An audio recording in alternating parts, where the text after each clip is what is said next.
For attending, let's call this meeting to order. It is 6:02 in about 3 seconds. So let's get started. All right, first thing is the agenda. So we have a number of items. You can see it on the screen. So just to note for everybody, the general public comments is where we'll be accepting public comments. Every other section of the agenda is closed to business and comment only. So we'll take comments at the general public comment section. So it's the does anybody have any modifications they would like to make to the agenda? Hearing none, could I get a motion to approve the agenda? Motion. Thanks, Sam. Second by Brenda, thank you. Any objections? Okay, hearing none, agenda is approved. All right, the last time we met was December 2024. I would like to recuse myself from the vote. Okay. I was involved in the agenda. Okay. As far as the development presentations. For the meeting, for the meeting. Okay. Sorry, I thought. Yeah, Okay, perfect. would be appropriate. Yep, okay, so Stuart is recusing from the vote for the minutes. So the minutes that get sent out for the December 2024 meeting. Does anybody have any major modifications or issues with the minutes that they saw? Okay, all right, can I get a motion to approve the minutes? Motion. Okay, second. Anyone? Okay, thank you. So, any objection? Okay, seeing none, minutes are approved. Perfect. All right, so first thing on our agenda is a scheduled work plan. So there are a number of documents that were sent out to the committee. So what we're going to do is Mark will walk through and talk through them, and I'll add commentary as we go through to just describe what all these documents mean, what the plan is for these, and then get the committee thoughts and feedback on them. So Mark, over to you. Yeah, so just starting with a little context, we adopted the new master plan last year, and there were some code changes as well. And previously, the requirements for what you could build, where you could build it, were built into the master plan. Those have now migrated over to the code. So since then, we've sort of been getting our arms around about what the advisory committee's role and responsibilities are. We've heard about how some of the development projects that we've heard or have been presented here may not necessarily reflect the vision of the master plan, which is the community's input on how you all want to see Odenton developed and preserved at the same time. So I thought it would be a good opportunity to work through again, the roles and responsibilities, as well as go through sort of like a yearly schedule of what we do when, as well as then when there are scheduled things that we need to do, like an update to the master plan, and then subsequently our bylaws as well. So let me try to minimize this a little more. So again, our ongoing duties are to review or to listen, to hear from developers who are presenting a new project within the Odenton Town Center. And the advisory committee within the code now states that you all are to provide written recommendations on that as it pertains to the master plan itself. Then, so again, that's ongoing as we get requests from developers to present, because the code encourages them to present their projects before it's actually submitted to the county for official review. So that's ongoing. Then looking at sort of a yearly tasks that we'll be working on is an annual report. So this annual report evaluates the progress made on the master plan. So if you remember at the back of the master plan, there's a list of strategies that talk about Office of Planning and Zoning should be working with Office of Transportation on developing some type of transportation plan in a certain area, or look into certain code amendments, things like that. It really provides this whole list or this menu of a work plan for various departments and agencies within the county. And those are directed by other decision makers, whether they be the planning and zoning officer, county council, and other departments like that. So again, this will be the first year that we're doing it since the master plan was adopted last year. The Office of Planning and Zoning, we're still gearing up to develop that annual report. And we'll be presenting that hopefully in the next few months to you all to review. Okay, then again, items that are scheduled sort of more out from a year. Our master plan, we do that on a 5-year basis. So since we did in 2024, we might be gearing up to do that in another 4 or 5 years. Okay. And again, you all were very instrumental in providing input on that, making sure that you're collecting the community's vision for the area and reflecting it then within those strategies and the vision for the master. And then typically within the master plan and any code amendments, we again just sort of dust off to see if from a committee standpoint, y'all are operating as you should be. If we need to make any tweaks, y'all are 9 members, you get 3 terms. And there are various sort of items that relate more to the bylaws. So we just want to be able to then dust those off after a master plan is adopted. Just so that just for consistency then between the bylaws and the master. So again, a big reminder though, that you're all, the Office of Planning and Zoning, when we receive those development applications, the Office of Planning and Zoning and various other departments within the county review that plan to ensure it meets those requirements within the code of what is actually required of the developer. The advisory committee, you all are just that, advising on whether the application really meets the spirit or the vision of the master plan and any items then within the master plan to provide that type of guidance. You represent the community, so again, we're expecting you all to just again keep your ear to the ground, hear what folks are saying, you know, what folks are liking in the community, what folks aren't liking, what's not working, so that then you can bring that back to these meetings and we can sort of memorialize them, really not only in our meeting notes, but those meeting notes can then help inform whether we need to make amendments to the county code or whether it can influence anything then in the master plan that we would take up then in a few years. Okay, so again, we're not looking for you to duplicate the work by going through, well, this project meets section 4 of 4.A, B of, you know, this chapter of the code. The county will take care of that. We're just looking for you all to make sure that the project meets the spirit of the master plan.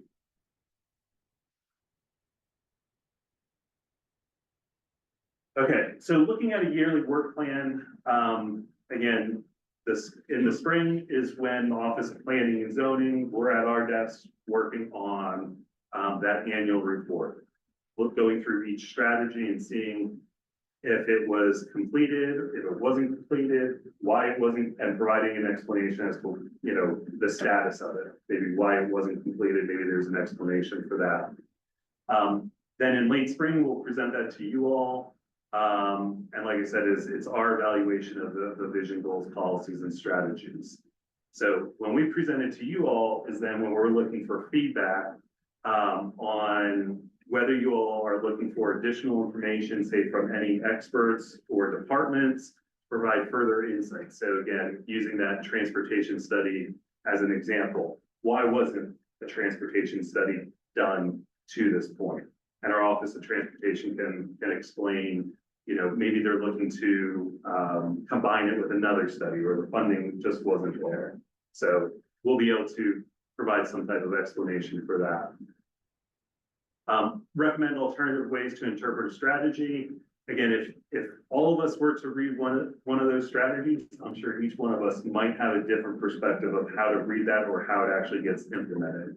So Office of Planning and Zoning will give you our interpretation, but again, it gives us that opportunity to meet with you all and sort of course correct to make sure that we're interpreting it all the same way. And as you can imagine, as we go through the master plan, they're grouped into 3 different priorities, you know, or timeframes: short, mid, and long timeframe, right? Just very general timeframes. So obviously, since we've just started the master plan, the master plan was just adopted, we'll be working really within that short time frame. And if there are certain ones that you think might be more of a priority, let's discuss that.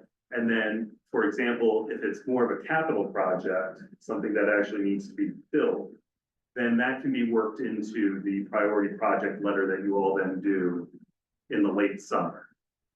Okay, because if I jump ahead now to late summer with the priority projects letter, again, that's where the budget process starts for the county. So I think the county executive is actually announcing the draft budget on May 1st. So again, it's a yearly process to get items or get the budget developed. So let me just back up to the summer. Again, as if you all are looking for any speakers to come in, the summer would be a good opportunity to have them at that time. Okay, so now back to the priority project letter. I think most of you all have been through this process where, again, we can share the list from last year. You all talk about it, whether these are still priorities. I think we have that top tier priority, and then the rest are other priorities. So again, having you all review it. And then one difference here is because we want to try to standardize things within the department. So for some of our other committees, the Office of Planning and Zoning actually drafts these letters. So whereas in the past, Jason would spend a lot of hours drafting these letters, we'll take that on, draft that letter, present it to the chair, you all, and you can react to that again. Okay, then moving to the fall is when we can do a sort of a year-end review. Hopefully that's that opportunity where we can look back at all the conversations we've had over the past year and talk about what amendments, code amendments may be needed. Those can be done in the short term, right? So an amendment to the county code would just require a council member to sponsor the amendment and stating what change they would like to see made within the code. Or if it's maybe a little more conceptual or a study that may need to be done, again, we want to jot that down, and that can be then considered during the master planning process. Again, in another 4 years or so. So we'll identify what could be more of a short-term solution to any issues, or what would be more appropriate to be baked into the master plan at that time. We've also noted that this might be a good opportunity to always just get a refresher of the development review process, right? So I've touched on it here where a developer submits an application, but there's a little more to it. And we can have that refresher sort of on a yearly basis. Okay. And then again, ongoing is the development project presentations. Again, obviously whenever a developer is requesting to present their project. And just as a reminder, per code, they only need to present sketch plan, preliminary plan, which are the two preliminary steps for whether you're subdividing your property for homes typically, or whether it's going to be a commercial project like a Taco Bell, for example, or an incentive program application, as that's, again, something within the master plan. The committee won't see any code modifications. That's outside your purview. And again, but if the if the modification does meet certain criteria, which are listed within the code, they would still be required to have a community meetings, public meeting. The Odenton Town Center Advisory Committee just wouldn't be that venue for that meeting. Okay. And we can let folks know where you can find those announcements on the website as well. Okay. So Mark, Yes, yeah, absolutely. here. So one, I hope you're saying a bit of the comments and feedback that I've received from different committee members about things you'd like to see, or why don't we hear more about certain aspects. So for example, like hearing more about the development review process on a regular basis, that planning and zoning come in and actually talk to committees. Now that's built in on a yearly basis that we want them to come in to talk to us. That was good feedback. I will fully admit that whenever Mark and I first started working on this, I was like, do I really want to say that the county should draft a letter? But then I started thinking about it. And if you take a look at the letters, as they've been going over the past couple of years, this is a slow move where I've been standardizing the letters. Like, to be very honest, I've been templatizing it to make them easier, one, for me to write, but two, for successive chairs to be able to pick up the letters and keep going. Well, if they're templatized, it's really not a huge leap to have the county fill out the template at that point and then just review it. That's really what, as Mark and I were talking through this, like, it actually is a nice logical follow through to help committee members out. This is all here to follow the template that pretty much has been built for the committee. You pretty much agreed to the letters in terms of what they look like. I haven't received any negative feedback. I'm hoping you like the way they look, because that's the proposal for how to move forward, which you'll actually start seeing. So hopefully it helps provide some of the scene setting on this. Does the committee still need to vote on the final letter? So that would add an additional month to the process there. So the key is, this is where the standardization helps, because the committee will discuss, have very specific things it's going to vote on, which those have to be transcribed into the letter into that format. So what the committee votes on is what goes into that structure in the letter. So as long as that, and that's where the chair has the obligation to make sure that what the committee voted on is what's accurately reflected. So it's not like it gets drafted and then gets sent back to us, and then next month it's on the agenda for us to approve the final letter. Okay. Just one meeting, so it is So it's developer like we're doing it presentation. now. Yeah. Right, exactly. Yes, yeah, just like now, it's just trying to lighten the burden on the chair by having more structure to and actually help everybody out, help the committee, help developers out by providing more structure to the specific things we need to actually talk about. As a So it's not developer, sent back to be finalized again. Sorry, It's not being sent back to be finalized again. We don't want to You're have saying? more delay in the process. I'd like to see as a developer how that works. Yeah. it's, Okay, because, there's so many things that hold up projects. I don't think this could be one of them. Yet, I don't want the thoughts in the hen house filling out the information this committee voted on. So I just have a concern about that. But I'd like to see how it works. I'm not against it. I'm just making the point, as you made as well, of trying not to hold up projects an additional amount of time to make sure that Mark's busy, his organization's busy, and not that it's held back, now holding back an application from the developer because it hasn't come in a timely time. It hasn't come in timely, so it's my biggest concern. Can I ask before we move on, can I ask a question real quick? In terms of the budget, is there an opportunity for us to get an update on what's passed in the budget for Odenton? Not just like here talking about what projects we'd like to see funded. so, okay, so you're saying, So after May, when the budget's voted on, sure, that the committee Okay. gets like, hey, Mhm. here are the projects you Yeah. guys were interested in, or here's sure, stuff that was actually funded for Odenton that surprised we didn't even know about. Yep. which is Unlikely, but. yeah. So July 1st is when the new budget, becomes effective, and Sam, you've gone back to grab the budget. It usually becomes available in August, I want to say, right? But they The vote actual- on it. They But vote does on the it, council- right? They vote on it. I mean, it could be in June. But what I'm saying is we like to see actual, the documentation on the budget website, right? So I can pull it up and show you what we're talking about here. It helps us better understand, certainty, what has been adopted. Okay, I'll bring up an example, but, so maybe we can do that in the fall, because I think we've got Yeah. some time there. I hate to put a timestamp on it, but when we're talking about spring and late spring and all these other things, are we talking about at the beginning? Is there a date that all of these things gonna be done? For instance, let's start at the beginning, at the spring. Mhm. When is spring?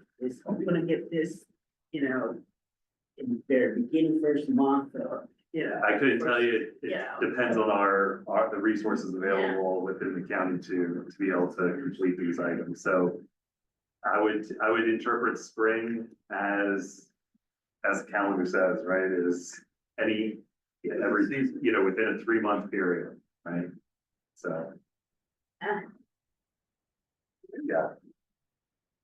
Because again, is the Odenton Town Center, master plan annual report. This is just one project that a lot of us others are working on, so. I can't give you exact dates. I have a question. In regards to what Stuart was saying, if you draft a letter, is a process to take care of it, to electronically send it to us, and we have 4 days to review it and say, yes, this is an accurate portrayal of what was said in the meeting, go forward with it. And you get an electronic vote from us, we see the draft and we electronically advise you, yes, it's accurate. We could look into that.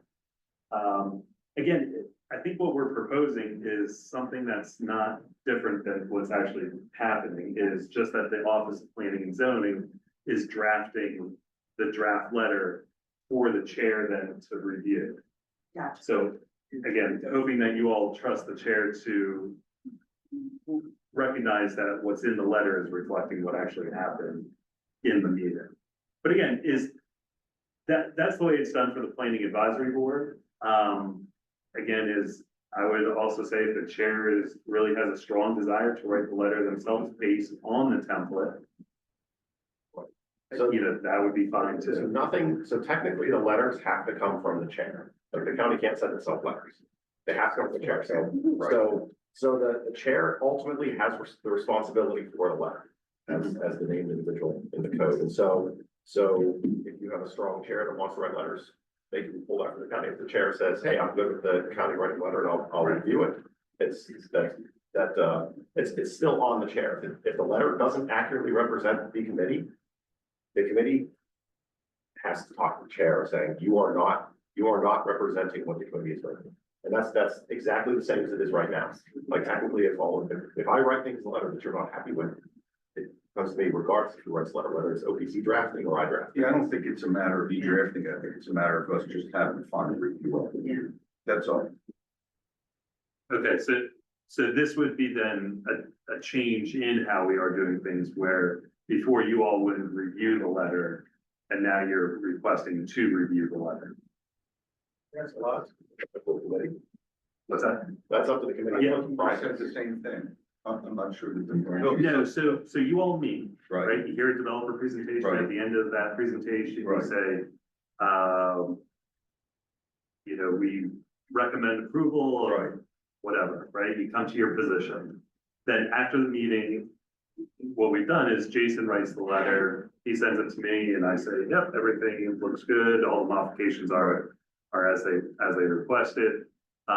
And then he signs it and I put it up on the website. Okay. What we're saying now is you all take your same thing, you take your position in your meeting, the Office of Planning and Zoning based on the template, which we'll go over here shortly. We write it, we send it to Jason, Jason says, yeah. So the only difference is we're taking that piece of work off of Jason or the chairs. That's okay, as long as a representative of the committee, at least in my opinion, just for you to say, just one opposite, you're filling it out, that's okay. Yeah, no, in my view is so the way the committee could vote to change the process, which you absolutely could do, is you could say, the committee has to review the letter as it comes in before the chair can sign it, or the chair has the authority to sign the letter and send it back to them. That's really We've never reviewed it before the chair. Right. So, That no one signed. yeah, I think that's fine. Right. Okay, Okay, thank you for the clarification. But to address one of your, Thank you all too. I do agree with you, like, if the county is, say, like, has a staffing shortfall or is heavily loaded for some month and can't get to the letter in time, nothing stops the chair from drafting the letter up to keep the process. So Mark, that goes back to, is there a time requested that the letter has to be done? And it's kind of been all over the board. Maybe that's something that we're all looking for. Is some type of time frame that's going to be completed by. We can look into that, but again, is the letter from the advisory committee doesn't hold up an applicant from submitting their project to the county. It holds up approval, it holds up if there comes another comment, where's your letter? Okay. Okay, so I'm just, from my experience, it has.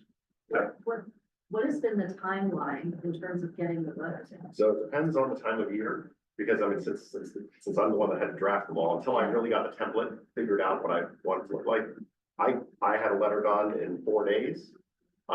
Other letters, it took me like 3 weeks to write. It's been time, it has gone bad. It really I has. was gonna say, as long as it's not longer than like, oh, we already had the last meeting, now it's the next meeting, we still don't have the I don't letter. think It's I've never ever been done the That it. feels, Yeah, I don't think I've ever done that feels reasonable. And I think the only project where it's gone, The more last than one. 2 weeks has been where I think the last project that requested over a dozen Yes, that was a long. items of relief That from would be a long the time. code. So I So, did pump that out really fast. You know, Yeah, I think it's been timely. It has. So there's really no concern then around? Not right now. Okay. Not right now. Yeah, I think the timeliness can be accounted for, like as long as the county and the chair have good communication where, like Mark says, hey, look, we're swamped, we're not gonna get this for 2 weeks, if you can get to it sooner. Yeah. Like, we'd love for you to do it. But I think that's really where we can affect the I would timeline. be great if that communication is there, right? I do It just has want to been- say I love the development review process Okay. inclusion in this. I think that's fantastic. Does the county actually offer like a multi-day workshop on we planning don't, stuff like Howard County does? not at this time, yeah. Because that would be wonderful. Right, yeah, we typically point folks to the Maryland Department of Planning. They have a tutorial on just generally, planning 101. It doesn't necessarily get to specifics of jurisdictions, So there is one letter, sorry, delayed, Mark. So there's one letter in the fall that reviewed the OTCAC ideas. That is one that the committee kind of has to put together. There's no template for that because we haven't done any of those yet. But the theory is, and the hope we have, it's a letter that has 2 sections. And these are items where the committee has consistently noted things that it would like to see in applications, like the cost, like ask developers if it's also organics. If I don't know if you would recommend that. So things like that, where the committee can basically send a note to the county and says, hey, we're consistently seeing projects where we would like to see this be a standardized question or something that goes into code or an idea for a change of the master plan. That letter is really more, the chair has to figure out what the committee's asking for and it's to do that because there's no standard. But that's the point of that fall letter is to try and pull together kind of the stance, the comments the committee's had throughout the entire year and summarize it to say, here are some commonalities. I think there's pieces the county can help with that, but I think that one is a lot more. Yeah, and if I were to just go down that rabbit hole a little bit more, right, so we're talking about this item here, code amendments and anything for a future master plan process is, like I said, these code amendments is more that short-term fix. For both of these processes, it is a public process. And by process, I mean, it's not an overnight type of thing. So for code amendments, that would be the Office of Planning and Zoning and probably the chair, meeting with, most likely the councilwoman for District 4 here and asking if, based on these comments that you all had for the past year, would she be willing, or would the council person for this district, in the future be willing to support an amendment to change the code to reflect what you all have been talking about or requesting? Then if the council member is supportive of that, it goes to council, a bill would be drafted, and it would be a bill that would last essentially 95 days at council, and there would be essentially, say, 4 public hearings for individuals to provide public testimony for that piece of legislation. So, because again, while we're 9 individuals in total, there are a lot of other community members, there are other stakeholders that may disagree, if you will. So just realize that code amendments is just, again, one step of a process, and it may go your way, it may not, there might be some in between or compromise as a result of that. Regarding the master plan process, this would be more of just notes that we can keep. And like I said, is then when we do initiate the process in another few years, we would already have this list of items that we could say, hey, over the past 4 years, 4 or 5 years, this is what we've heard, and we'd like to include a strategy that addresses this item. And again, that's a public process too. We have a lot of public meetings regarding the master plan process. It's usually born out of these Odenton Town Center Advisory Committee meetings, so the public is welcome to attend and provide input at that time. And then ultimately, the master plan does go through the legislative phase where a bill is drafted. And the same thing, like I had mentioned for the code amendments, where it's a 95-day period, roughly 4 public meetings or public hearings, amendments could be made, and you've got your new master plan. So again, the idea is just to make sure that we're not losing these ideas that you all have in the meeting and finding the best avenue for them to actually be implemented.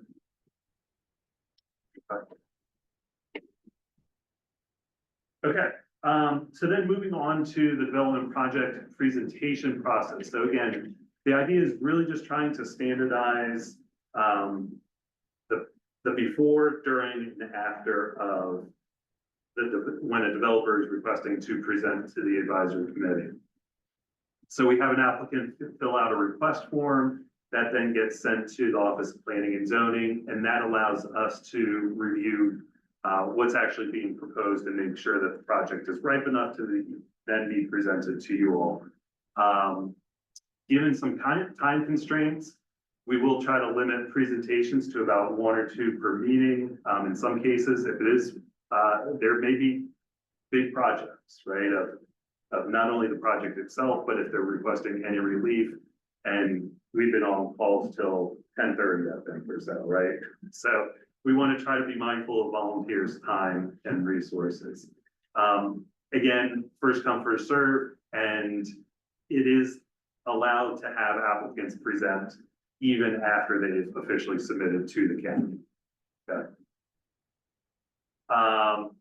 So again, we've got a couple other logistical items there just to check off.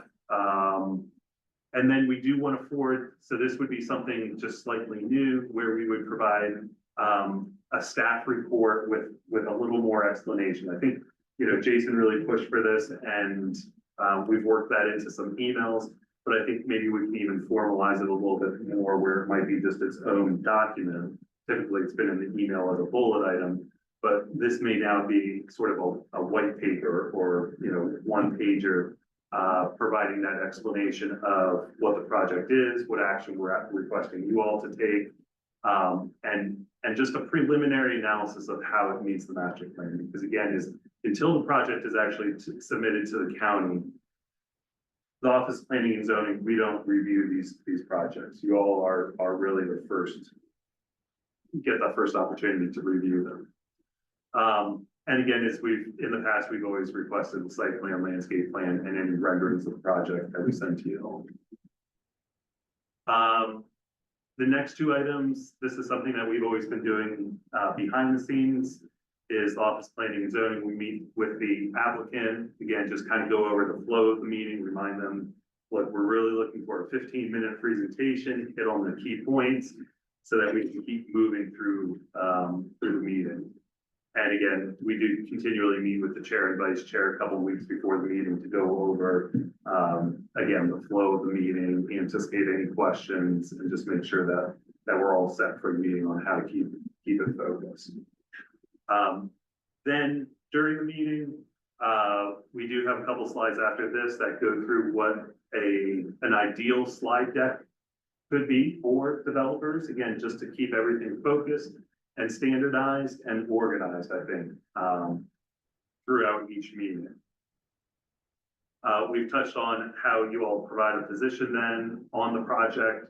And again, we always ask the chair to keep the meeting on schedule, especially if we're meeting in person. We do, here at the library, we have until 7:45, so we do need to be mindful of that. And then post-meeting, like we talked about, Office of Planning and Zoning or the chair could draft a letter based on the template.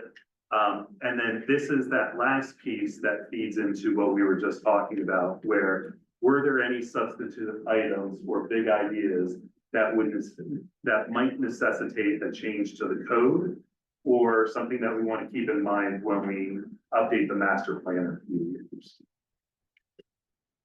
So now, talk a little bit about some of these items. So this is coming from feedback from the committee of, we don't want to meet past 9 o'clock.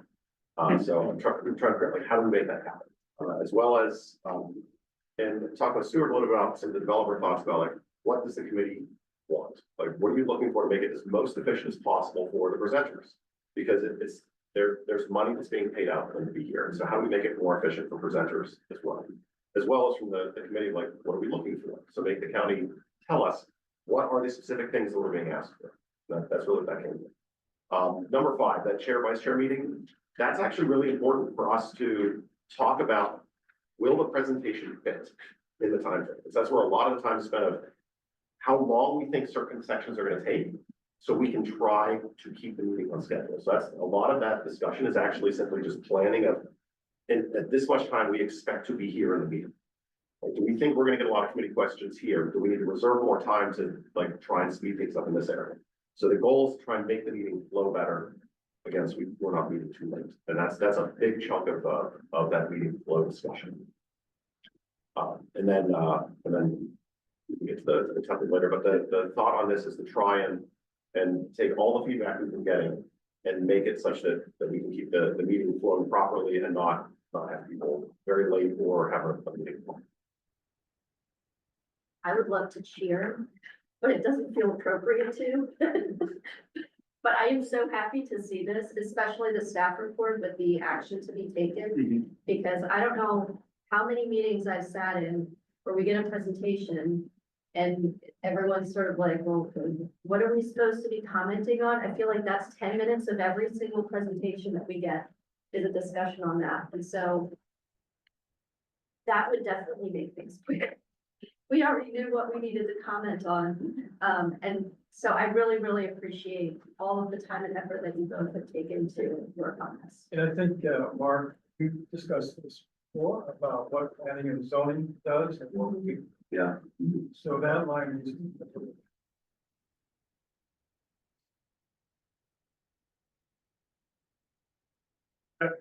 Any other questions or comments on that? So then getting into the template, and again, this is all very much draft, so again, open to any feedback. Again, the idea would be just have this introductory slide with just, again, some reference information and a map to help orient folks to the project.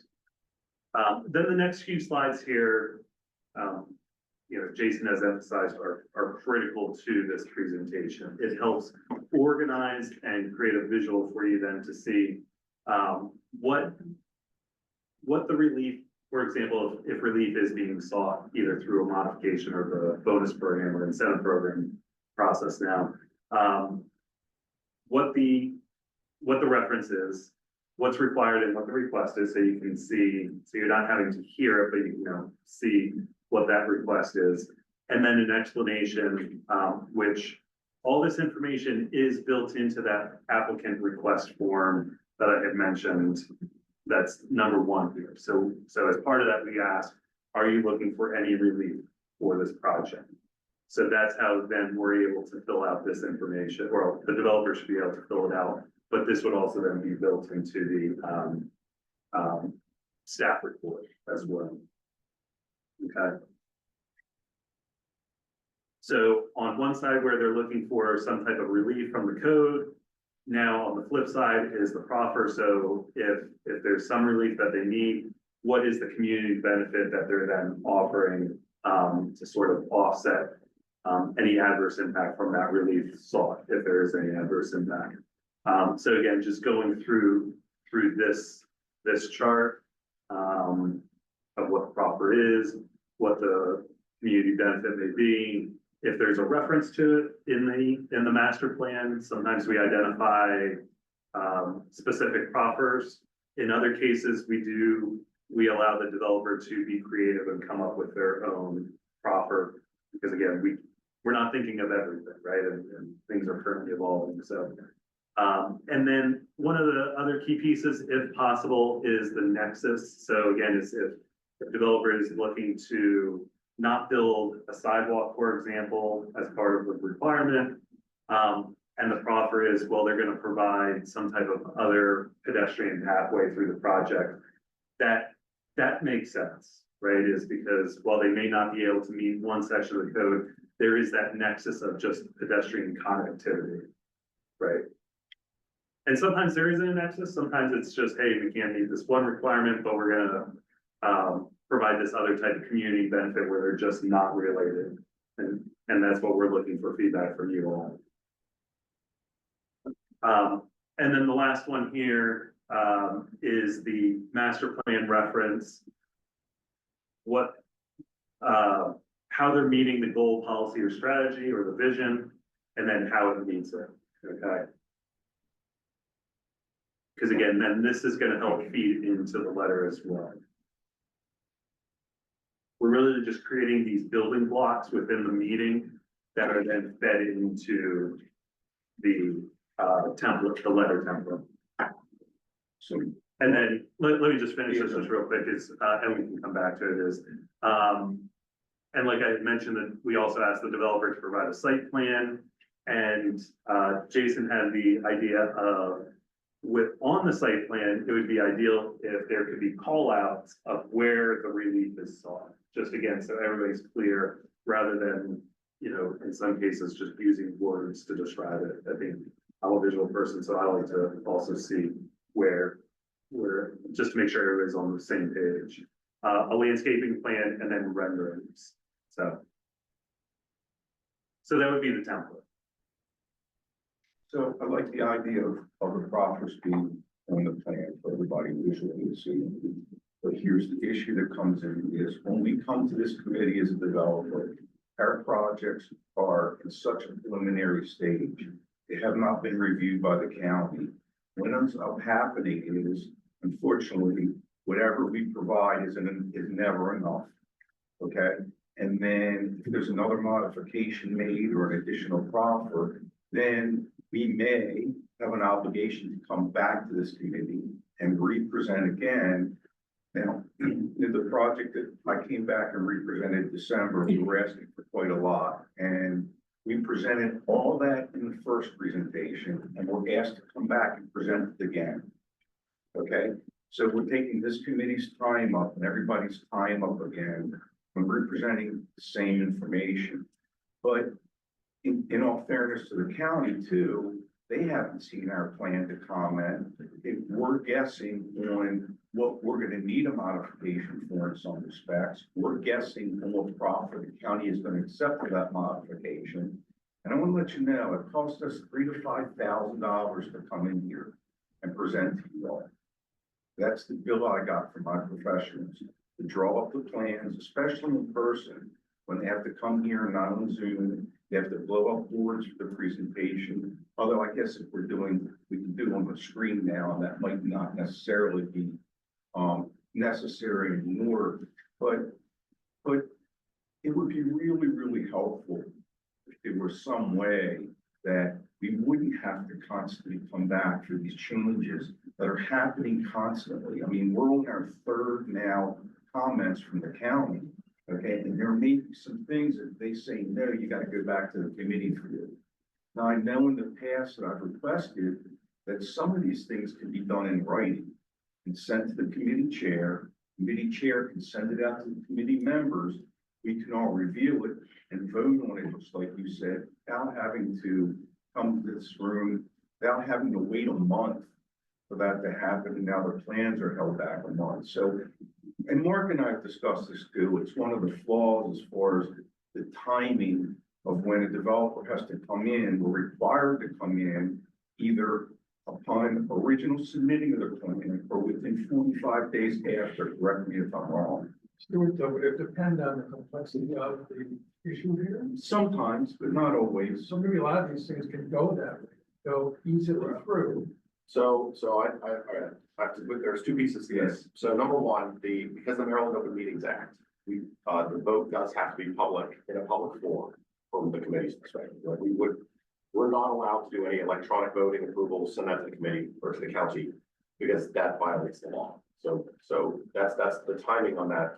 I'm not sure everything has to be an open meeting in this situation. I think it's an open town center situation. In other words, when we present our first time, that fulfills our requirement for our public meeting.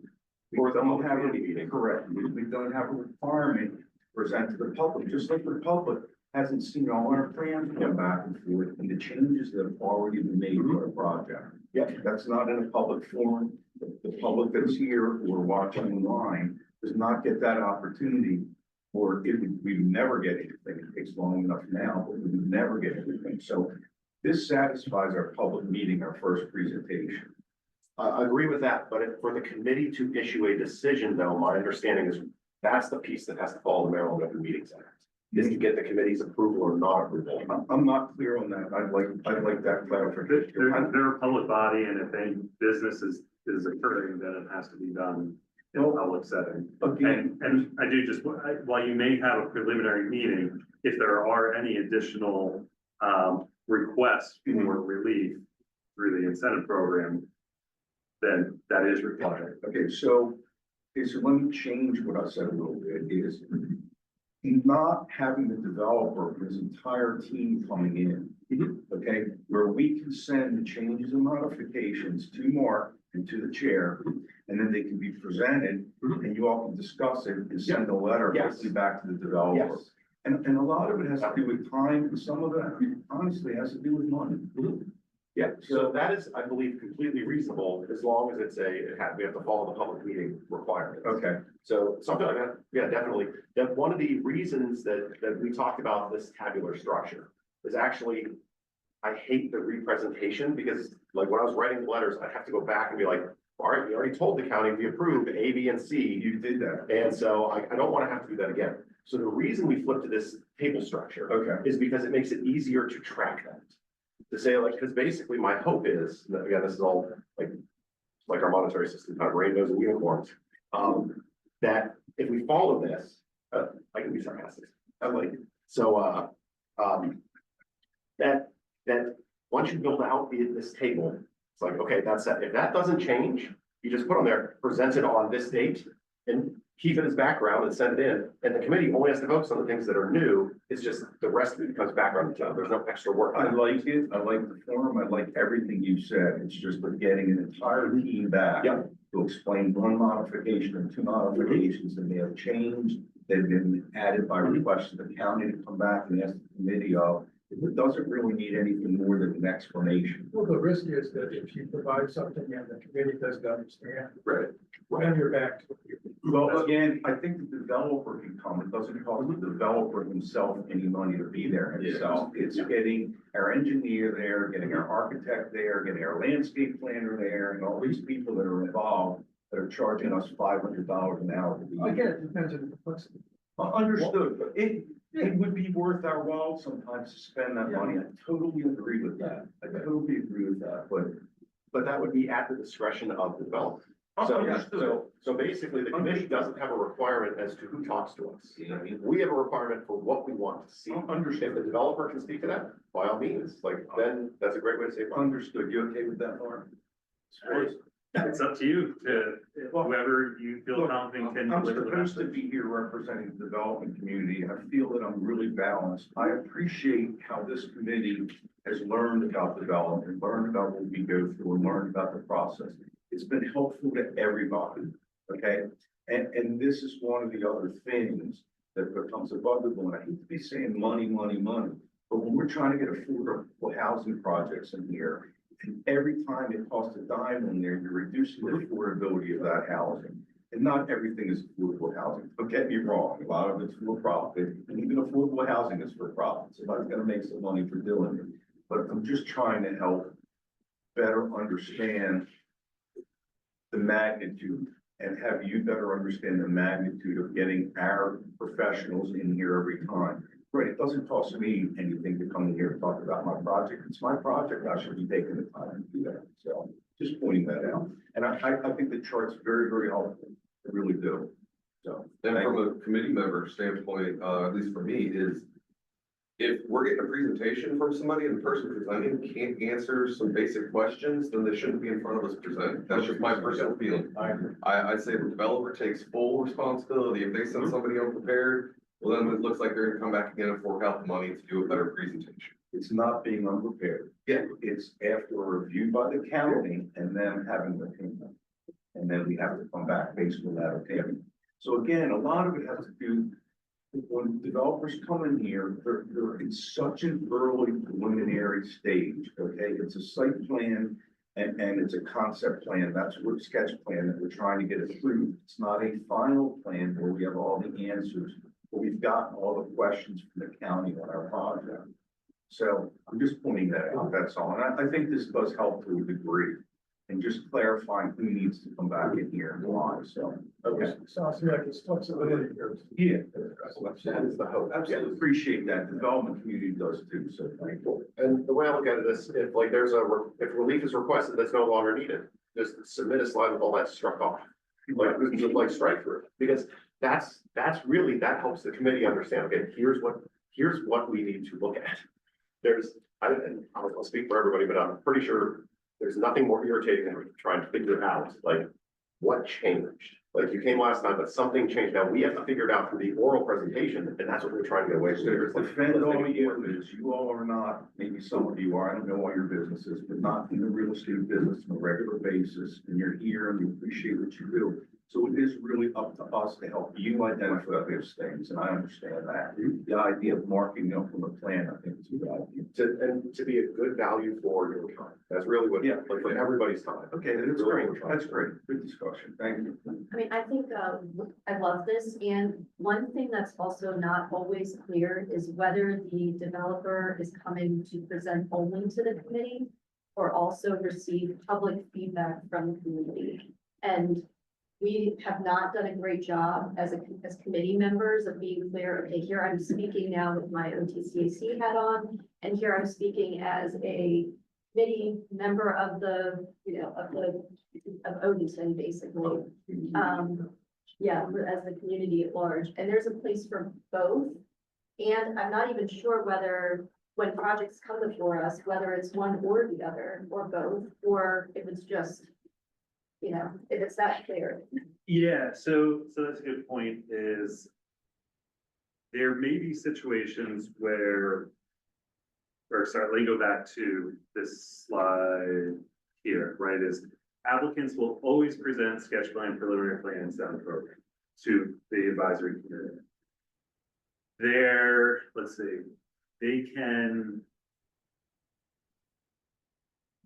there are times where a developer can double dip where they're required to do a community meeting and they can have the advisory committee be the venue for them. It doesn't change the structure of our meeting because on the agenda, it's always committee discussion and then the public has an opportunity to comment on the project.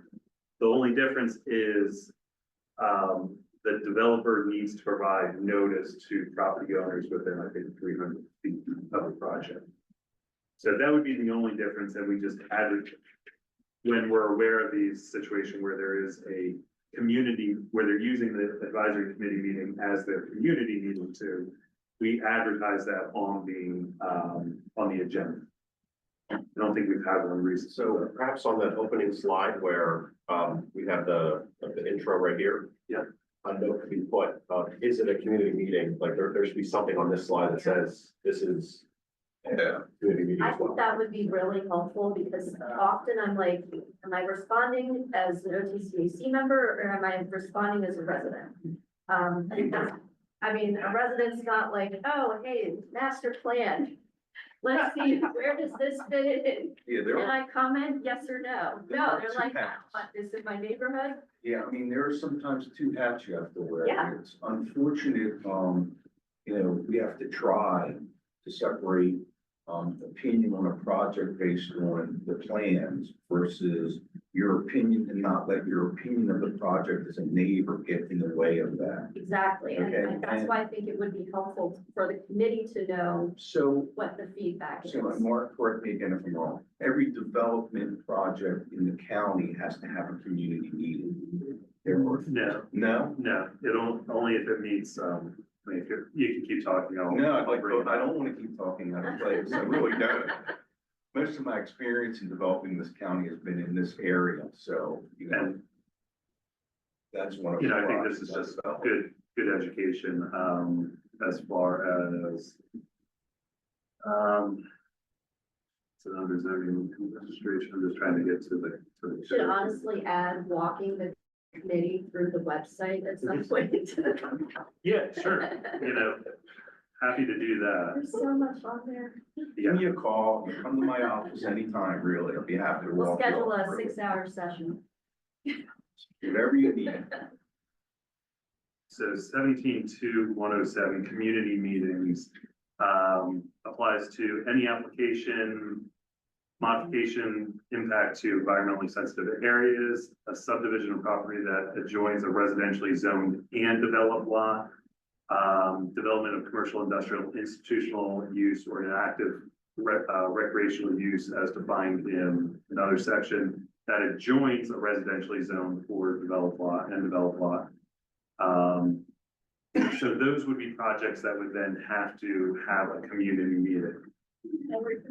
Okay. Well, not necessarily, you know, again, as if I'm putting a contractor's It's a yard, lot. it's an office market, you know, it doesn't. So, yeah, so we sort of identify in these meetings when we come in that it qualifies for both our community and our Odenton Center meetings. So to your point, Mark, and it would be great to have it on that first page Mhm. as to what people are in here for, but either way, when you come in here for an Odenton Center meeting, it qualifies for your community meeting. Right.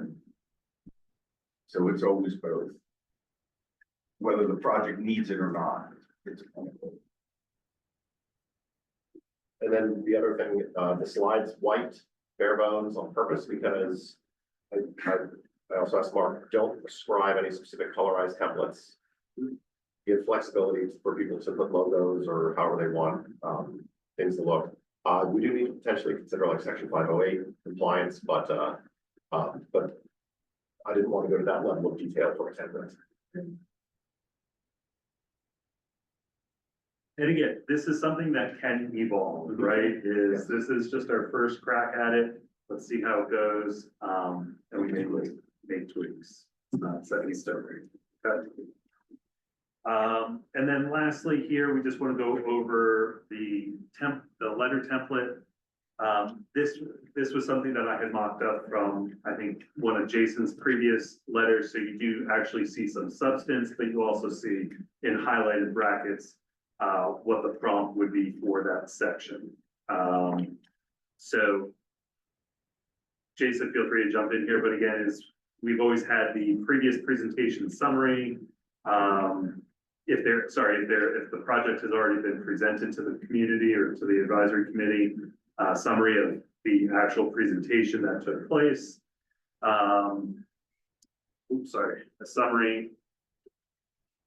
A summary of the recommendation that you all had. And again, just as a reminder, just to stress again, it is just a recommendation, it's advisory. It's the Office of Planning and Zoning that has the authority to approve these plans.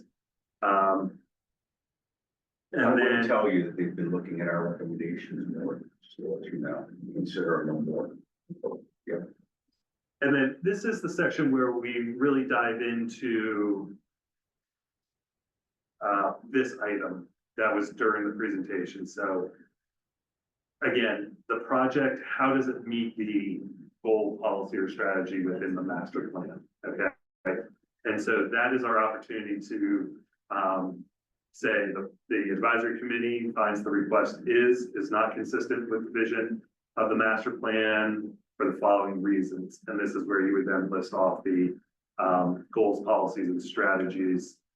And we've included it as well, page numbers to help orient folks. And then a summary if there is some type of additional, explanation to them.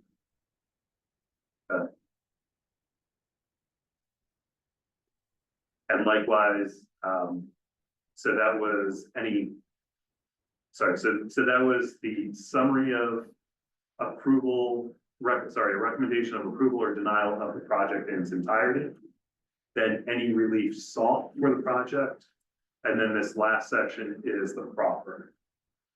And again, all these items were those charts that we just saw in the development presentation. Okay. Jason, I'm gonna let you take the last paragraph. I know that was important. Yeah, so the last paragraph is, there are some traditional statements that the committee has always included.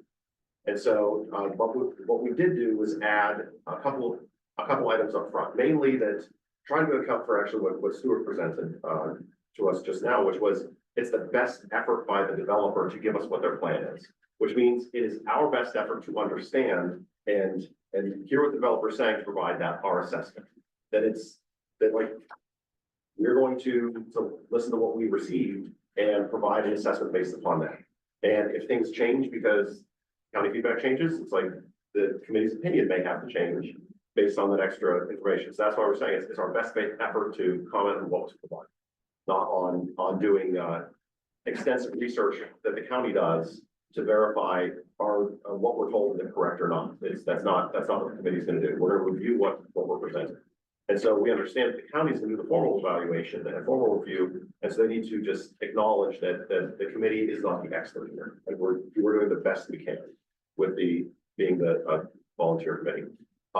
That sentence where we appreciate the opportunity is actually OTCAC tradition. That's a traditional sentence that we have included in every letter since pretty much that I can find that the OTCAC has written. I thought it was just, let's keep going, Ron, because it's a good sentence. And then we always end with, please let us know if you need further information or have questions. That's just the two traditional sentences we've always closed with. But that's why you see that final paragraph written as it is. It's to account for we know that there's potentially going to be changes and gaps, and we're going to do the best we can with the information that we have at the time that we get. So that's the template, which is, this is a culmination of over a year of letters. As like, if you look at the letters over the past year that I've been writing, you'll see slow tweaks towards this. Like, as I've been changing the format to figure out like what I liked, what I didn't like, and how to work the presentation, what we've been doing. This is kind of where I've settled in terms of, I think it's pretty much as good as it's going to get until we run through this a couple times and we have to make more changes. And it's very similar to the letters that the Office of Planning and Zoning, we internally write when there's an application that we need to review. We're the Office of Planning and Zoning Long Range Planning Division. We're reviewing it for consistency with the master plans. So if you were to file a Public Information Act request to see all the letters all the departments had submitted pertaining to a specific development project, you would see ours that would be very similar to this one. Because we're in the same boat. A lot more pages. Because we're in the same boat here as again, long range planning, we don't interpret the code. That's another division, so. So yeah, that was it then, right? yeah, so that's it. And again, this is another item that can evolve. Good job. Yeah. Really good job. So the hope is everything gets smoother and easier Yeah. for everybody in the process. This process. And, Mark, let's go back to that comment you made earlier about an amendment to the plan. We've talked before about, is the master plan achieving what we do? So are we seeing in Odenton what we want to see? And I'm asking myself that question. Imagine that the committee should ask themselves that question. Are we seeing what we want to see? And that may lead to some amendment or some discussion about how the master plan can be structured better to meet that vision that we have. Yeah, and I think, again, is what we Whether that's done discussed at the end of the year or where it's done. is, right, I think it's fair to bring it up in the letters, right? I don't think it's something that we dwell on during the meeting as like, No. oh, this should be a code amendment, No. or this would be a No. master plan Yeah. item. We would review the collective, bucket of comments in the fall. Things like public transportation or urban forest conservation, or the kinds of businesses that are moving in here could be considered. And I want to mention one thing while we're talking about. The Anne Arundel County Transportation Commission, I discussed that in that. SAMC, Yeah, sorry, what about it? that is a good group. And I've been reaching out to them, last few meetings they've had.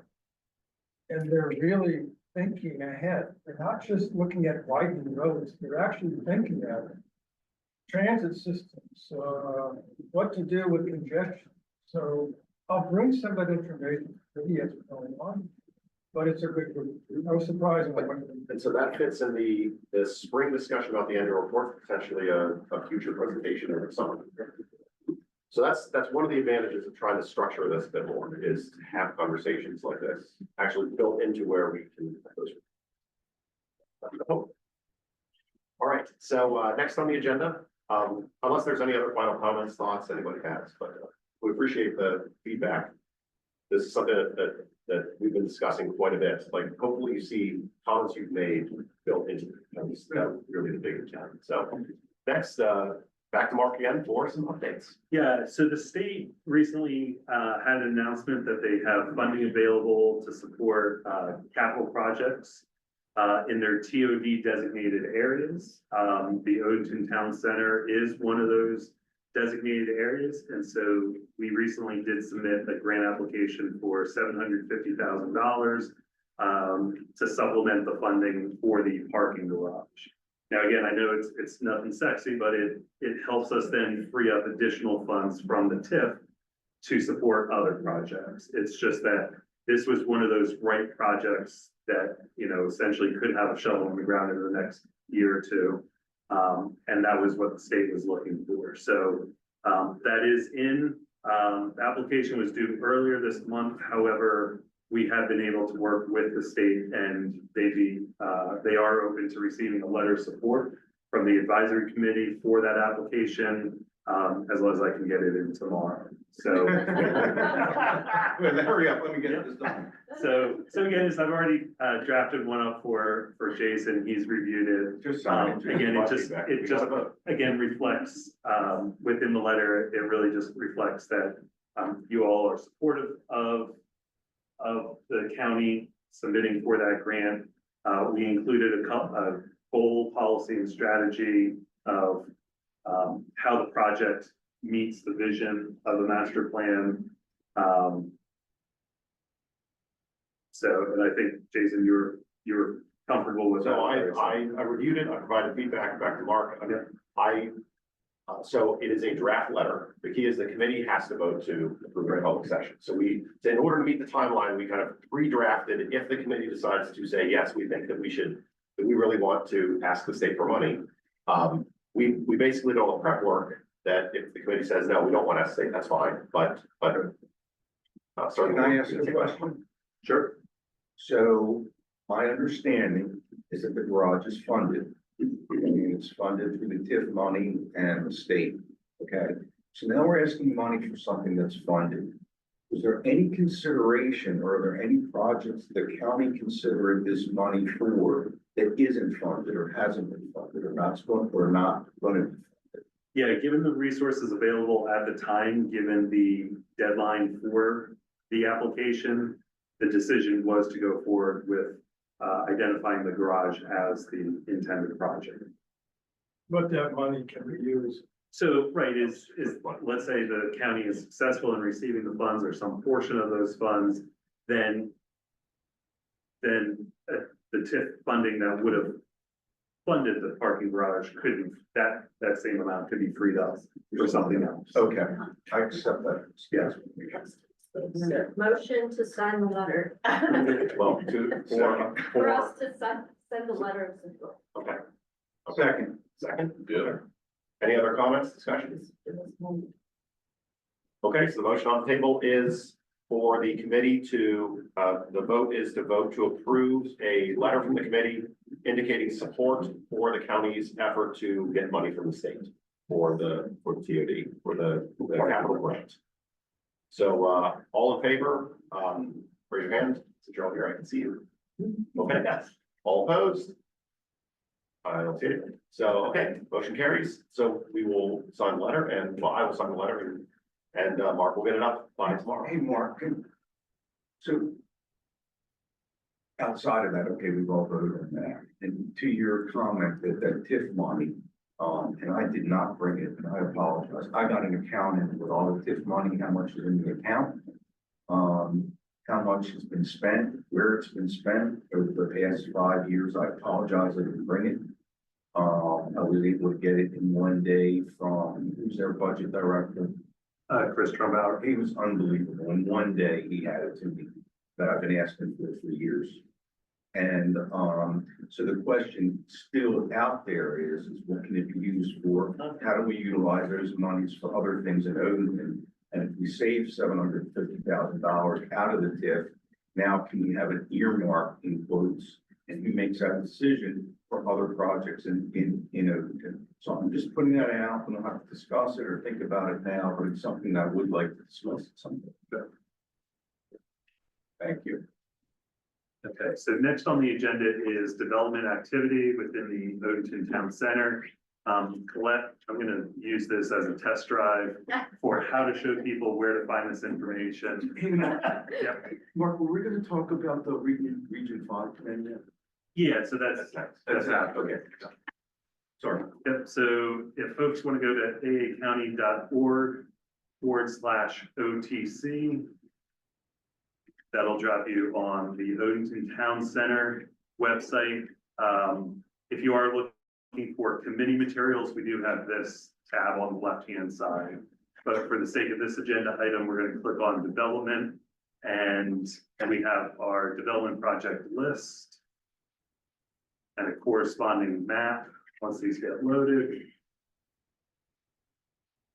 So again, here's the map of what is designated as the Odenton Town Center.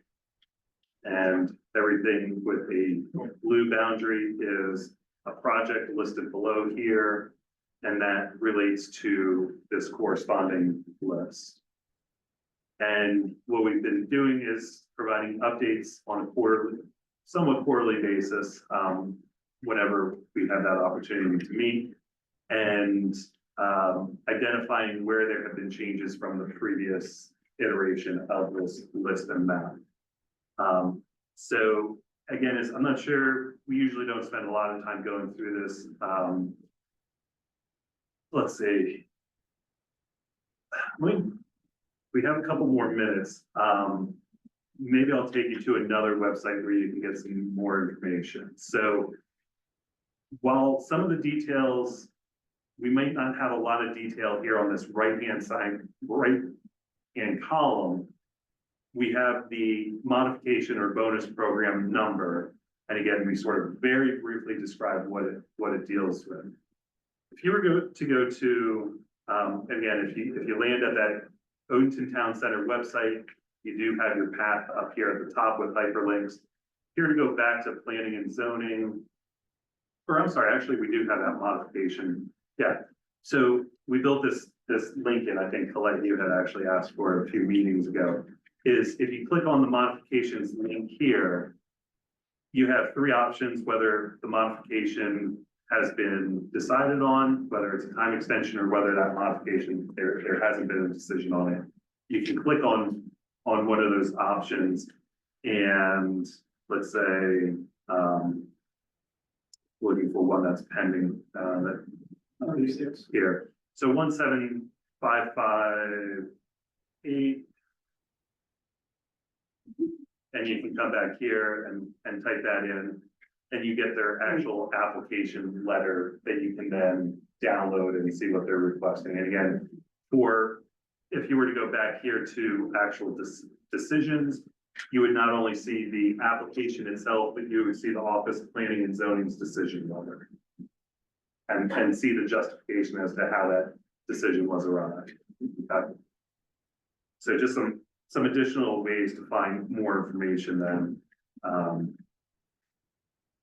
from this sheet. Okay. So, for the meat center, this is that L-shaped property, in front of the All-American Steakhouse.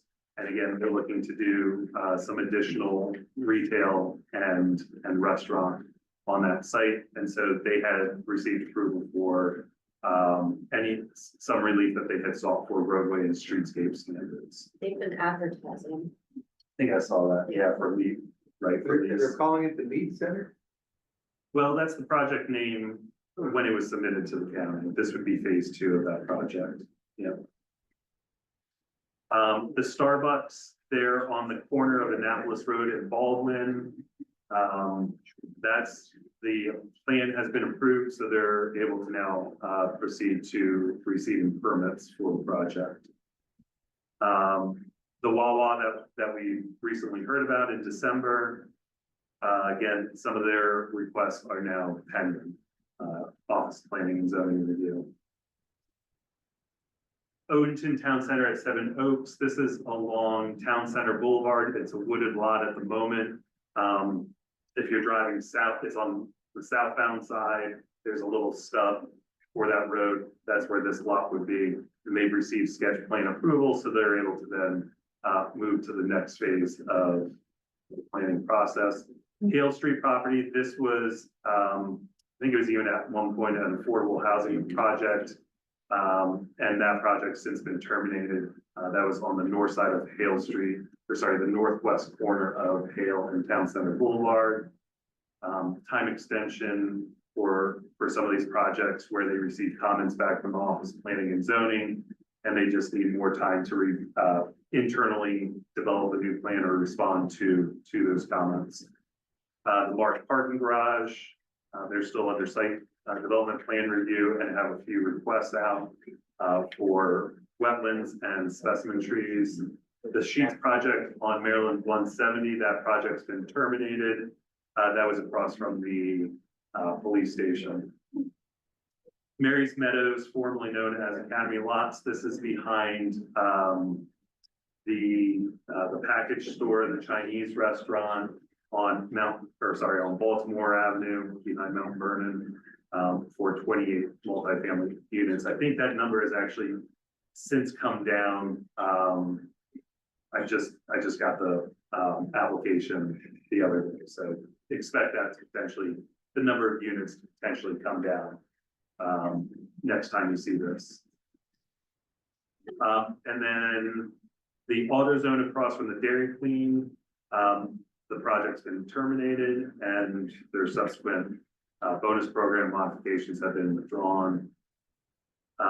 And again, the Starbucks at the Odenton Shopping Center is, the construction is underway. That's almost over. Is it? Okay. That's what I was going to say. There's 2 Starbucks. Correct. Yeah. Yep, one around the rest. Yeah. Yeah. So, any questions on development projects from the committee? Thank you, Mark. Yep. Next up is the Region 5 plan. So again, when the Office of Planning and Zoning did a countywide master plan several years ago, we didn't have the opportunity to dig a little bit deeper within the communities within the county. So we broke up the county into 9 different regions. And we've been working on 3 plans at a time. So we're actually at our last round, our final 3 plans essentially. And Region 5 is a section of, or is a region or a section of the county that extends from Odenton all the way down to the Crofton area. And again, this is a land use plan. So we're primarily looking at land use and zoning issues. However, as you can imagine, transportation issues, environmental issues, that all kind of touches land use significantly. So we identify strategies to fix the bad and keep doing the good within that plan. So the this Region 5 plan process actually started last April, where we put out on online materials, a feedback map where you can drop it in and say, I like you know, this is where traffic is bad, or hey, this is a vacant parcel, that could be a swim center or something, for example, dreaming big. And so we put out a couple of those online materials, and then we have a stakeholder advisory committee similar to you all that started meeting in October and November. We've been meeting with them every month since, going over, having topical meetings, like I said, talking about the environment, talking about transportation, housing. But what's coming up in May is where we actually roll out zoning maps, adopted zoning maps with, certain changes that the Office of Planning and Zoning is recommending based on certain criteria. And we're asking that SAC, that Stakeholder Advisory Committee, to make recommendations on where zoning and a couple other mapping designations need to change, in their opinion. And again, they are still advisory. So again, May is one of our bigger meetings that gets a little bit more attention because zoning is one of those things that can happen, change what can happen essentially overnight in some of these areas. Okay. So, how it relates to you all is we're going to be coordinating with them, the recommendations that are within the Odenton Town Center Master Plan. Within the Odenton Town Center Master Plan, there is a recommended zoning map. So we will be sharing that with them to help inform their decision-making when it gets to, when we start looking at Odenton and we say, you know, where do you want to make some changes? Hopefully they'll mostly defer to you all and say that you've already done this work in the past 2 years. I don't think too much has changed. So that's where we are in the Region 5 planning process. So, Mark, thank you for all that. And I've attended, except for the last meeting, because it's just, I've been at all the meetings. And very good. The public that's spoken there has been incredible, to be honest with you. It's been endearing. So one of the things that I went over all the uses that we all went over, all the charts. And you know, you have a time to step back and then go and look at all the uses, allowable uses and everything. And I found a couple of things that I thought, and I don't know if this is a process that can change this, but that I thought there were some inconsistencies, some of our uses. There are two very similar uses of dry cleaners and laundromats. It's very, very confusing to me. I read it over a dozen times and I can't quite make it out. So that has to do with permitted uses in various places in the Odenton Town Center, where it's allowed, and where it's not allowed. So I'm not sure about that. I don't believe we should have any more funeral homes in the core of the Odenton Town Center. It's not the intent. There's plenty of other places. We have one that, you know, before the plans were all finalized, went right in the middle. They do a great job. I have no problem with that, but I just don't think we should, there should be more. I'm not sure why there is an office allowed in the Odenton Town Center Historic District. I'm just not sure, if you have a house there, why can't you put a doctor's office in there or an accountant's office or something like that? We may have gone over those, and it may have been for good reason or not, but when I again step back and now reread it 6 months later, it just didn't make sense to me at all. So worried about parking or? I don't know, that could be it. Okay, that could be it. So again, I'm just not sure if you're gonna, it's just, I'm just bringing it up. Okay, it's just, Yeah, so in regards to permitted uses, the Region 5 plan won't be going into that level of detail. It's really just they'll be making recommendations on the appropriate zoning district for the appropriate area. okay. So we won't be looking in the permitted use chart and saying, you know, this doesn't make sense here or whatever. I think something like that could be something that, you know, we discuss, what was it, during the fall, right? Okay. Is if you bring it up. I'm not sure if we have the time necessarily to talk about it tonight. And I'm not, I'm just bringing it Yeah, up. if you want to prep us ahead of time. Okay. Then we could maybe streamline the conversation. And that could be something that we talk to the councilwoman about, whether she can support an amendment to then strike those those uses from a permitted use chart. Like even the historic area, you can't have a museum. Does that make any sense? to Anybody? There's a museum, it's a historic area, yeah, I mean, it just doesn't make sense to me, so I'm not sure why, look, I'm sure there's stuff we miss. Oh, yeah, and I think what you're raising is definitely, like, those are exactly what we want to talk about for the fall letter. Okay, is the summary of like, hey, here's what the committee has seen, here's changes we want to make, or we want to propose for the master plan or the code, and I think you're doing exactly, like, finding these things that are pulled, which is exactly where we should be going as a committee in terms of, okay, we want to summarize 2025, here's what we saw that didn't make any sense, and so spot on. Yeah, thank you. I have a question about the future zoning considerations. Yeah. Yeah. Is this just sort of bringing us more in line with what other town centers are doing with zoning, or is there, I don't know, is there some other reason to, behind removing the OTC designation and going with more general? Yes, let me scoot down here to the map that you're looking at there. A lot of it had to do with some inconsistencies in how that chart was done, like there were properties that were, like in the green area, there was, you can see the purple area down at the bottom and how that relates to the purple area on top, and there was some, so they were sort of, reevaluated based on the actual uses of those areas and making them more appropriate for the 9 designated areas that we have in the Odenton Center, whether it's historic mix, east industrial, or et cetera. So there were some scattered uses that didn't make sense that we made changes. So regarding the names, before the master plan was adopted in the new permitted use chart, they were O-CO4 or COR, and that was Odenton Core.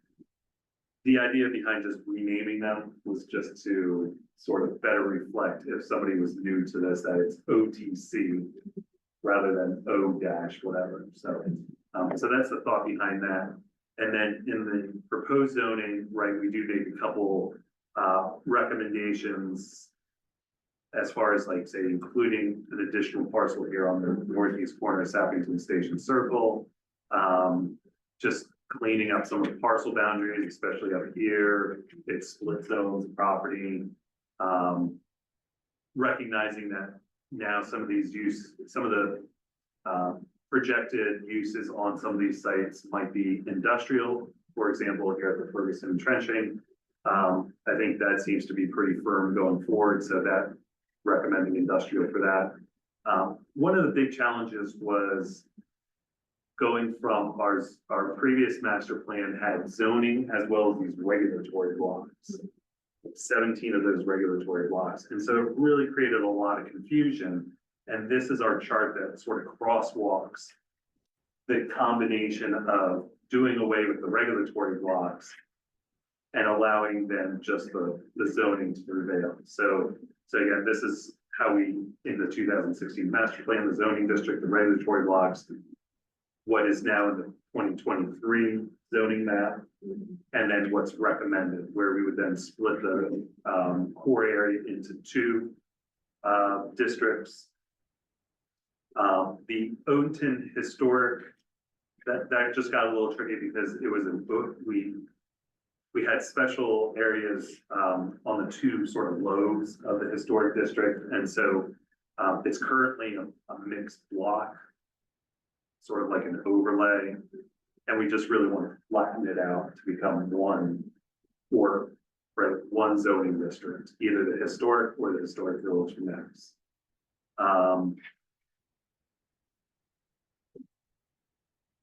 Yeah, so I don't know, does that answer your question? That does. I think Okay. one of the things that confused me was just thinking about, so in the red business mix, the workforce housing that's been set up there doesn't really align with the description Okay. in the current, like for the current districts. Mhm. And so and it's not identified here as not being a business mix Okay, property, right? And so I was just trying to get some. clarity. yeah, so we are, there are a couple of wrinkles that we do need to work with our Office of Law on, right, is how to integrate these potential new zoning districts into this discussion, right? So point taken that now over the past couple of years, since or the plan was adopted last year, but we really started this plan 3 or 4 years ago.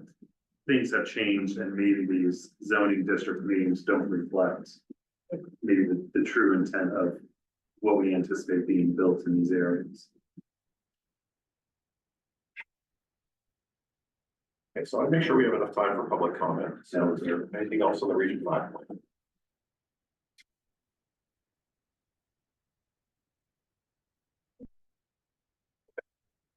So, what the advocacy new business, does anyone have any items for new business they want to bring up to the committee?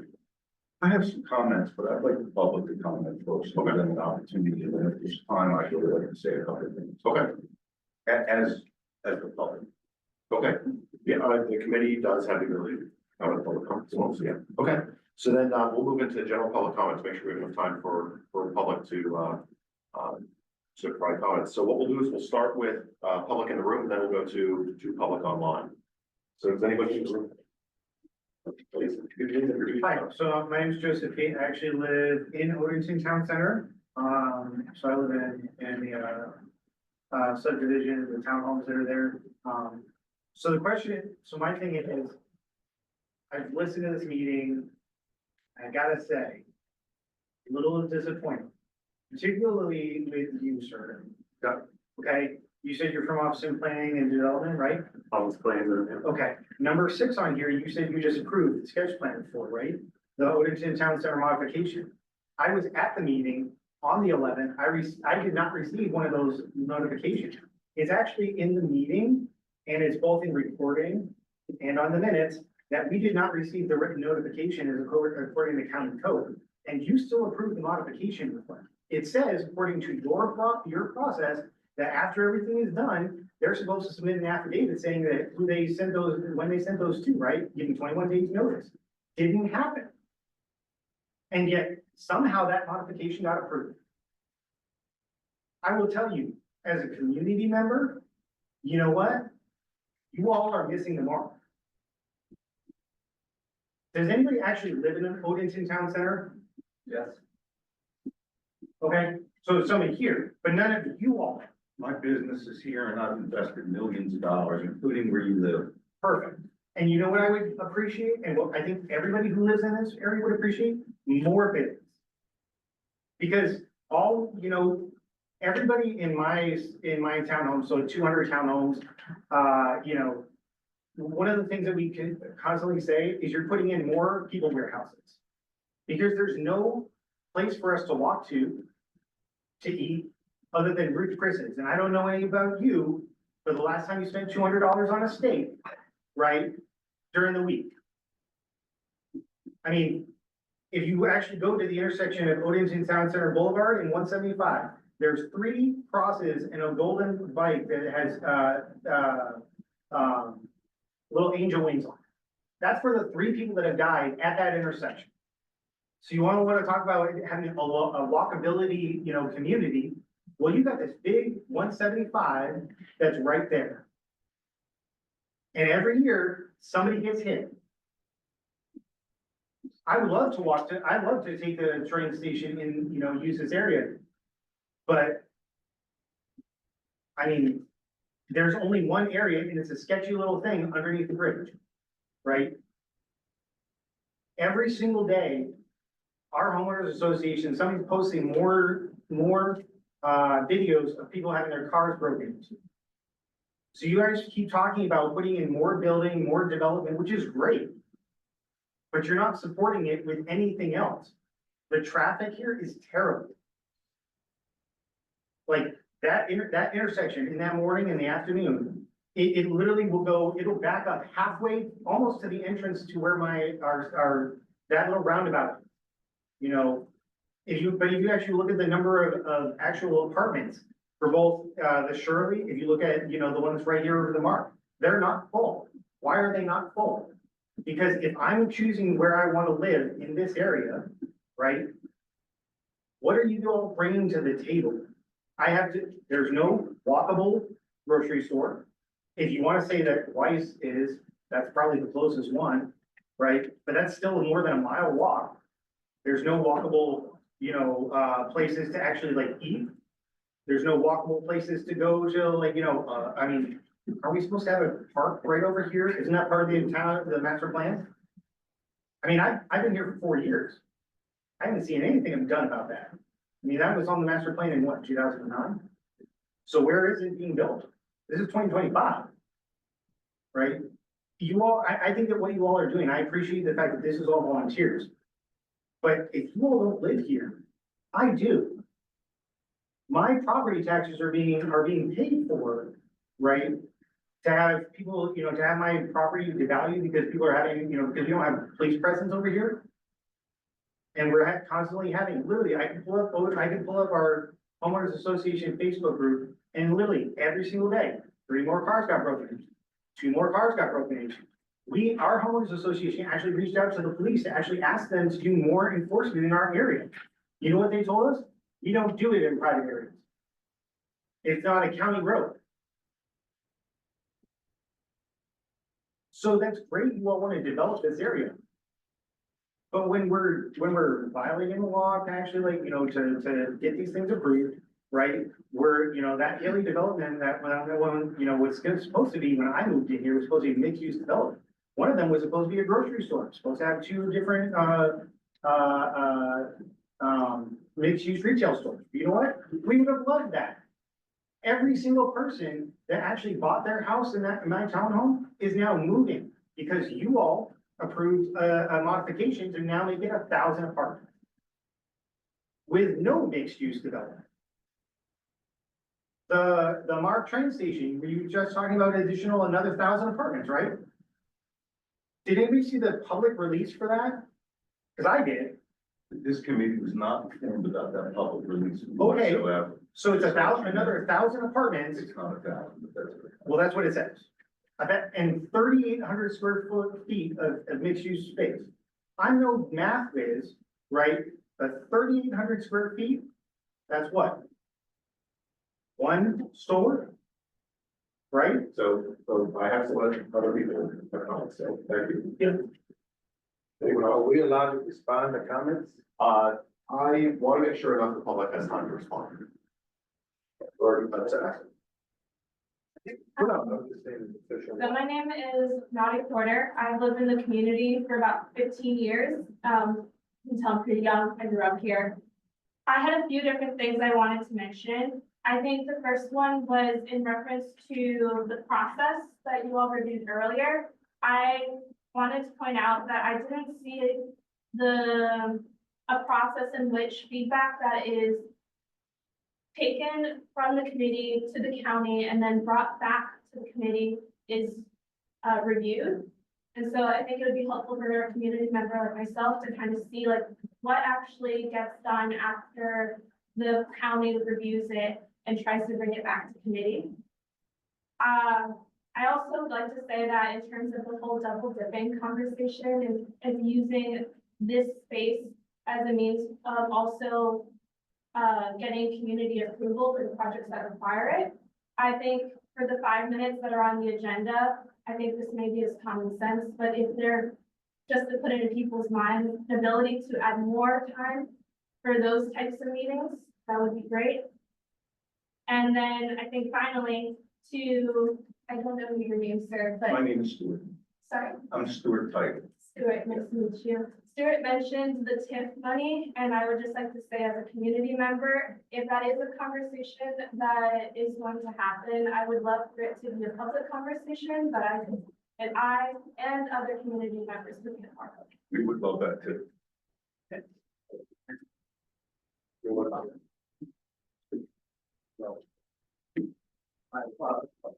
And I know your meetings that you have in person, so part of the issue more on the road and towns. All reports and comments.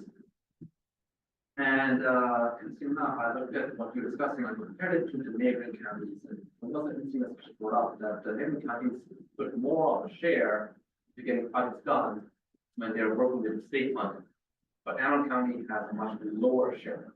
Therefore, the prioritization for the state funding is in turn depressed or that kind of leaving, therefore it will be less. You actually look at how priority for counties that put more upfront. That actually is a issue with holding back in our county in terms of getting stuff funded in the state as well. I don't really count the state process. Yeah, I can't comment on that, we'd have to talk to others. I don't disagree with you, that's all I can say. Really. Thank you. All right, online, any of our online attendees, do you have any comments for the, for public comment?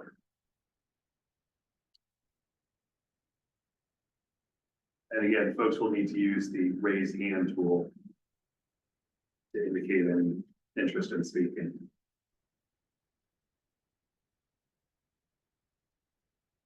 Seeing none, we have a little bit more time. So Stuart, you wanted to raise a comment. Yeah, so first of all, to your comments, I appreciate them. You're not wrong. We don't decide who wants to be here or no here. Okay? We just bring the projects. We just review the projects that are brought to us.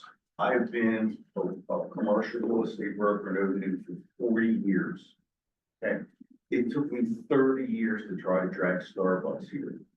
Right? I have boards in front of land where our village at Odenton Station is going to be with Starbucks. Come look at my office, the rendering at Starbucks, and they still wouldn't come. Oh, we gotta wait for Crofton, or we gotta wait for this, or we gotta wait for that. That's very typical in Odenton. Grocery store mixed use project you spoke of was anticipated years ago with Giant Food. Giant Food decided they didn't want to be in Odenton. Giant Food eventually came back to the Odenton Shopping Center. One of their most successful stores, by the way, a credit to this community, but because we don't have choices. 100% agree with you, and I have a couple of things to say to support, and what I wanted to say here, not just to address you. I've invested millions of dollars in this community. I'm not sure who else has, okay, but I have, I put my money where my mouth is. Okay, I get notices on getting grass cut, but we have food trucks sitting in front of the dilapidated buildings that the firehouse uses their property for county projects to have salt there, stones there, and graded out, and oil trucks there for weeks at a time because they're allowed to. Also in the Odenton Town Center plan, we're allowing them to do that. Okay, this committee has done a great job, especially Jason. I want to point him out and not having any experience, but knowing what he's talking about based on what is brought to us. We're not a committee that's chaired, that's supposed to go out and bring business. We're supposed to review the business plans to us. It's up to a restaurant or whatever to want to come here. Unfortunately, because of reasons that I can't go into, they go to Crofton. Since COVID, 1 million square feet have been built in Columbia. People say, we want to be Columbia. That's not the point. Okay, it's been done there. Okay, Crofton too, if you look at what's going on in Crofton and how many businesses go there, but not here. Somebody's got to ask why, and not just to this committee. Okay, where's our park? Okay, it was just announced $10.5 million, 11.5 is going to the old Giant Food. Okay, where down near Annapolis. Okay, immediately, when we've been waiting for a park now for years, I started in 1999 on the committee for that park that we're still waiting for. But now $11.5 million, all this shows up in Edgewater for the old Giant Food there. Why? Okay, why not Odenton?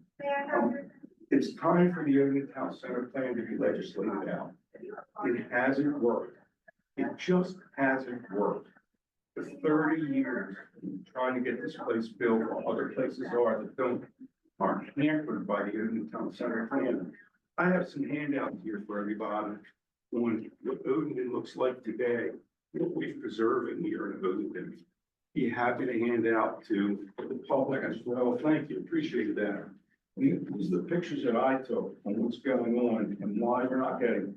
There are dozens and dozens and dozens of projects that this committee, the minutes before us, have reviewed, okay, but have not come out of the ground. Why? Why?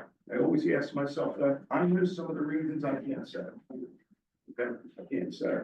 So, in 6 months, we haven't had a development come to be reviewed in front of the Odenton Town Center plan, maybe more than 6 months. My project has come back for a second time, but no new projects have come in, okay?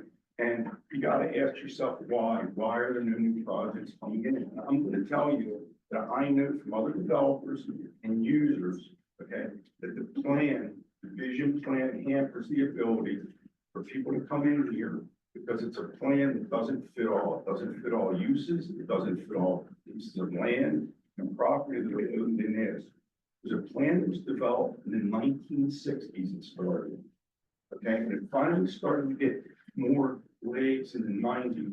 And finally in 2006, I believe, was the first plan that was approved. And then it was modified in 2011, again in 2016, now in 2024. In all that time, in those 30 years that I just showed you, same buildings, the same deterioration is going on. Developers have to be held to an incredibly high standard, get something out of the ground. But the buildings that are existing can fall apart, become dilapidated, have code violations that are never attended to. Okay, and I've been wanting to say something for a long time for reasons it's very difficult for me to say what I really want to say all the time. But I thought it was just about time to show what's been going on in Odenton. And, you know, to your comments, okay, and it just shows that there is public that understands. It's just not me. I've been here again since 1985. Stuart, just to add to that, look at these photographs. Yeah. They're disturbing. I agree with you. This is upsetting people. It's because we have this, that businesses don't want to come here. They don't see a future. And so until we can fix this, how are they gonna? We have the number one employer in the state. Yeah. Okay, right next to Odenton, the number one. There's 100,000. I'm sorry to give secrets. Okay, employees, but then you have NSA and you have. Okay. $55,017 billion.